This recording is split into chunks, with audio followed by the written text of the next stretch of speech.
ఆంధ్రాలో రాజధాని గురించి చాలా చర్చలు జరిగాయి. ఫైనల్ గా అయితే మనకి అమరావతి రాజధాని వచ్చేసింది. రాజ్యసభ నుంచి ఆమోదం కూడా పొందడం జరిగింది కదా. మరి 2029లో ఎన్నికలు వస్తే మరి ప్రభుత్వం మారితే మాత్రం ఏదైనా మళ్ళీ 3 రాజధానుల ప్రతిపాదన ముందుకు వస్తుంది అంటారా?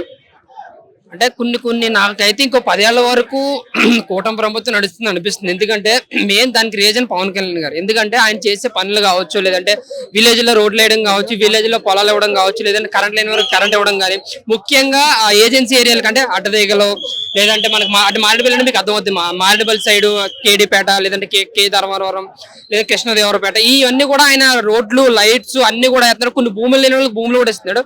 ఏదైతే గవర్నమెంట్ లో మనకి స్టాక్ ఉన్న భూములు ఉంటాయి అవి ప్రజలకు పంచాలని పంచడం.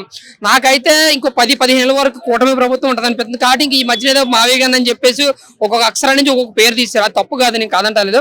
బట్ ఆ ఇప్పుడున్న రాజధానుల పేర్లు బాగున్నప్పుడు ఎటు నోరు దిగిన పేర్లు ఎందుకు అనేది మాకు అనిపిస్తుంది అనమాట. నాకైతే ఇంకోటి ఏంటంటే చాలా మంది దానికి అంటే సపోర్ట్ చేసే వాళ్ళు కన్నా తిట్టే వాళ్ళు ఎక్కువ ఉన్నారు నా వరకు చూసుకుంటే. ఎందుకంటే ఏ పార్టీ అనేది ముఖ్యం కాదు, ఇక్కడ పెట్టిన పేరు మనకేదో వాళ్ళు ఏదో చేసేసారని చెప్పి మనం నిర్ణయం తీసుకోవడం, లేదా మనం ఏదో చేసేయడం అనేది రాంగ్ అనిపిస్తుంది నాకైతే. అంటే మావిగన్ అనే ఒక ప్రతిపాదన తీసుకురావడం కరెక్టే అంటారా అసలు? అంటే ఆ 3 ప్రాంతాలను కలిపేయండి అని అనడం కొంతమంది వాళ్ళు ఏమంటున్నారు అంటే కరెక్టే కదా, మనవి కూడా కలుస్తాయి కదా, మూడు కూడా అందరికి డెవలప్మెంట్ అయిన విజయవాడ కానీ మచిలీపట్నం కానీ మంచి ప్లేసెస్ కదా అని ఇంకొంతమంది వాదన వినిపిస్తుంది. మరి వాటికి ఏమంటారు?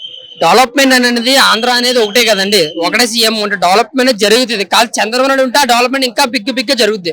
అదే మనం 10 రకాలుగా చేసుకుంటే ఆ 10 రకాలుగా ఏంటంటే మనకి డెవలప్మెంట్ ఎంత జరుగుతుంది అనుకున్నారు. కానీ అక్రమం అండ్ అక్రమ జాతుల భూములు కూడా అలాగే పెరుగుతాయి.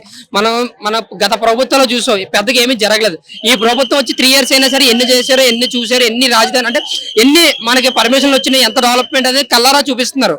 దానికి పవన్ కళ్యాణ్ రీజన్ అయితే దానికి చంద్రబాబు నాయుడు అనుభవం అండ్ చంద్రబాబు నాయుడు గారు సీఎం అవడం ఇవన్నీ కూడా అనుభవం అయినాయి.